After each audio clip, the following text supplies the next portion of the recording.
আসসালামু আলাইকুম রহমতুল্লাহ। আমার প্রিয় সপ্তম শ্রেণীর শিক্ষার্থী, তোমাদেরকে বাংলাদেশ ও বিশ্ব পরিচয় তোমাদের যে বই, এই বইয়ের আমরা প্রথম অধ্যায়ে পড়াশোনা করছি বাংলাদেশের মুক্তি সংগ্রাম ও গণ আন্দোলন। বাংলাদেশের মুক্তি সংগ্রাম ও গণ আন্দোলন এই অধ্যায়টা আমরা পাঠ 1 রাষ্ট্রভাষা আন্দোলন শেষ করেছি এবং আজকে আমরা যে জায়গায় পৌঁছাবো এটা হচ্ছে যুক্তফ্রন্ট সরকার নিয়ে আজকে আমরা পড়াশোনা করব। যুক্তফ্রন্ট সরকার নিয়ে আমরা আজকে পড়াশোনা করব এবং যুক্তফ্রন্ট সরকার সম্পর্কে আমরা একটু বিস্তরভাবে জানব। যুক্তফ্রন্ট সরকার সম্বন্ধে আমরা একটু বিস্তরভাবে জানব। যুক্তফ্রন্ট সরকার সম্বন্ধে এবার আসবো যুক্তফ্রন্ট সরকার। যুক্তফ্রন্ট সরকার যুক্তফ্রন্ট সরকার যুক্তফ্রন্ট সরকারের যে শাসন ব্যবস্থা বাংলাদেশে, মানে কম সময়ে স্থায়ী একটি শাসন ব্যবস্থা, যেটার নাম ছিল যুক্তফ্রন্ট সরকার।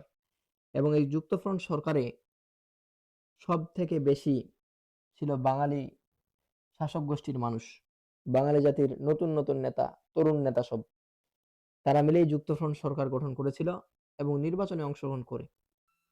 হুম যুক্তফ্রন্ট সরকারে টোটাল 5টি দল অংশগ্রহণ করেছিল। 5টি দল, তোমাদের বই আছে কিনা জানি না, তবে টোটাল 5টি দল অংশগ্রহণের মাধ্যমে পূর্ব বাংলায় যুক্তফ্রন্ট সরকার গঠিত হয়েছিল। তো আসো একটু পড়ি, যুক্তফ্রন্ট সরকার কি। যুক্তফ্রন্ট সরকার কি যুক্তফ্রন্ট সরকার কখন বাংলায় প্রতিষ্ঠা হয়েছিল এটা পড়ব। পাকিস্তান রাষ্ট্র সৃষ্টির পর থেকেই শাসকদের ষড়যন্ত্রে পূর্ব পাকিস্তানের মানুষের মনে ক্ষোভ দানা বাঁধতে থাকে। পাকিস্তানিদের যে শাসনভার, এদের এই শাসনভার এবং এদের যে শোষণ, এই শোষণ দেখে বাংলার যে তৎকালীন মানুষ, বাংলার যে সেই সময়ের মানুষ, তাদের মধ্যে ক্ষোভের একটা দানা বেঁধে ওঠে যে এরা আমাদের স্বজাতি না, তারপরে এরা আমাদেরকে এইভাবে শাসন করছে। আত্মরক্ষা ও আত্ম বিকাশের প্রশ্নে নানা মতের মানুষ এক হতে থাকে। ক্ষমতাসীন দল মুসলিম লীগ যেন ষড়যন্ত্র আর শোষণের প্রতীক হয়ে ওঠে, স্বৈরাচার হয়ে ওঠে।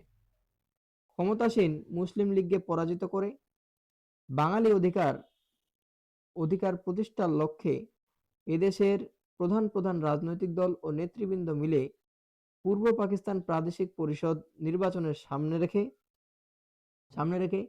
1953 সালের 14 নভেম্বর একটি জোট গঠন করে যার নাম হলো যুক্তফ্রন্ট। যার নামই হলো যুক্তফ্রন্ট। তাহলে যুক্তফ্রন্ট যেই জোট, এটা গঠন করা হয় কত সালের কত তারিখে? 1953 সালের 14 নভেম্বর তারিখে। এই নির্বাচনে যুক্তফ্রন্ট যোগ দেয় টোটাল 5টা দল এখানে অংশগ্রহণ করেছিল। আওয়ামী লীগ, কৃষক শ্রমিক পার্টি, নেজামে ইসলাম, গণতন্ত্রী দল, পাকিস্তান খেলাফতে রব্বানি পার্টি। তাহলে টোটাল পূর্ব বাংলার এই 5টা দল এখানে অংশগ্রহণ করে। যুক্তফ্রন্ট 1954 সালের নির্বাচন ও পূর্ব বাংলার মুক্তি ও সংগ্রামের ইতিহাসে গুরুত্বপূর্ণ ভূমিকা রেখেছিল। আসো হোসেন শহীদ সোহরাওয়ার্দীর ছবি দেখে নাও, কারণ তার ছবি এখন আর তেমন একটা দেখা যায় না। যুক্তফ্রন্ট গঠন এবং 21 দফা কর্মসূচি। যুক্তফ্রন্টের টোটাল 21টা মূলনীতি ছিল। এই 21টা মূলনীতির উপর তারা কাজ করার অঙ্গীকার করেছিল বাংলার মানুষের কাছে। 1954 সালের নির্বাচন পাকিস্তানের দুই অংশের পার্লামেন্ট বা সংসদ নিয়ে জাতীয় পরিষদের কোনো নির্বাচন ছিল না। 1954 সালের যে নির্বাচনটা ছিল, এটা পাকিস্তানের দুই অংশের পার্লামেন্ট নির্বাচন বা সংসদ নিয়ে গঠিত জাতীয় পরিষদের কোনো নির্বাচন ছিল না। এটি শুধু ছিল পূর্ব বাংলার আইন পরিষদের নির্বাচন, অর্থাৎ আইন পরিষদের নির্বাচন। বাংলাদেশে তখন বা পূর্ব পাকিস্তানে তখন বেশ কয়েক ধরনের নির্বাচন প্রচলিত ছিল। এই অংশের পার্লামেন্ট এবং ওই অংশের পার্লামেন্ট মিলে কেন্দ্রীয় পার্লামেন্ট গঠিত হতো, বা জাতীয় পরিষদ পার্লামেন্ট গঠিত হতো। এটি সেই নির্বাচন ছিল না, এটি শুধু ছিল আইন পরিষদের নির্বাচন, যারা আইন প্রণয়ন করবে। বাংলা ভাষা ও সংস্কৃতির বিরুদ্ধে মুসলিম লীগ নেতৃত্বের কার্যকলাপ ও পাকিস্তানের শোষণ প্রতিরোধে এ নির্বাচন ছিল একটি মাইলফলক। ক্ষমতাসীন ক্ষমতাসীন মুসলিম লীগ, অর্থাৎ সেই সময় ক্ষমতাসীন ছিল মুসলিম লীগ পশ্চিম পাকিস্তানের। ক্ষমতাসীন মুসলিম লীগ সহ মোট 16টি দল এই নির্বাচনে অংশ নেয়। টোটাল 16টা দল এই নির্বাচনে অংশগ্রহণ করে। মূল প্রতিদ্বন্দ্বিতা হয় যুক্তফ্রন্ট ও মুসলিম লীগের মধ্যে, যেহেতু যুক্তফ্রন্টে আরো 5টি দল ছিল, এবং মুসলিম লীগের মধ্যে। যুক্তফ্রন্টের নেতৃত্বে ছিলেন তৎকালীন বাংলার 3 প্রবীণ নেতা শেরেবাংলা এ কে ফজলুল হক, মাওলানা আব্দুল হামিদ খান ভাসানী, হোসেন শহীদ সোহরাওয়ার্দী। টোটাল 3 জন ছিলেন যুক্তফ্রন্টের নেতৃত্বে। তাহলে বঙ্গবন্ধুর নাম নেই কেন? বঙ্গবন্ধু সে সময় এখানে ছিল না, তার পরিবর্তে ছিল মাওলানা আব্দুল হামিদ খান ভাসানী। যুক্তফ্রন্ট জনগণের সামনে তাদের 21 দফা কর্মসূচি প্রকাশ করে। এতে পাকিস্তানের অন্যতম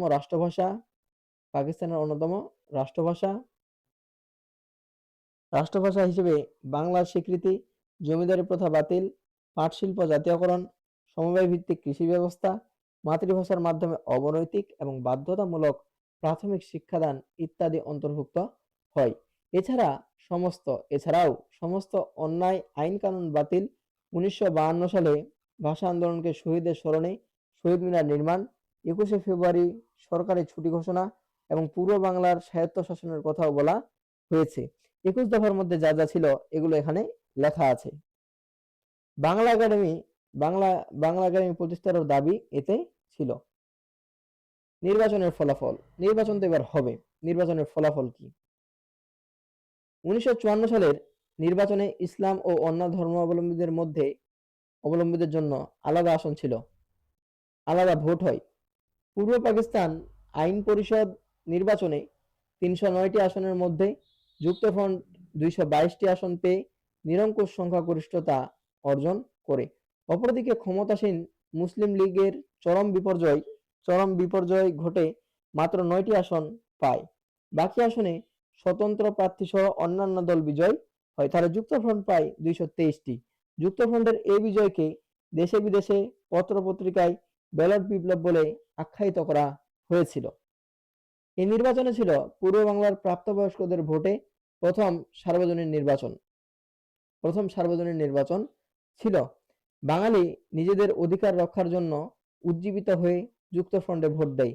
শুধু ধর্মের দোহাই দিয়ে মানুষকে যে ধোঁকা দেওয়া যায় না, মুসলিম লীগের ফলাফল বিপর্যয়ে তা প্রমাণিত হয়।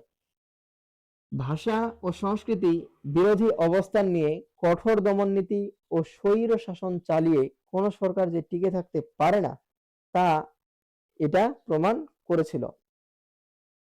ওইটা পড়ার দরকার নেই, এটা ওগুলো লেখা আছে। এবার এখানে দেখো মুসলিম লীগের পরাজয় ও যুক্তফ্রন্টের বিজয়ের কারণ, কেন তারা জয়লাভ করেছিল।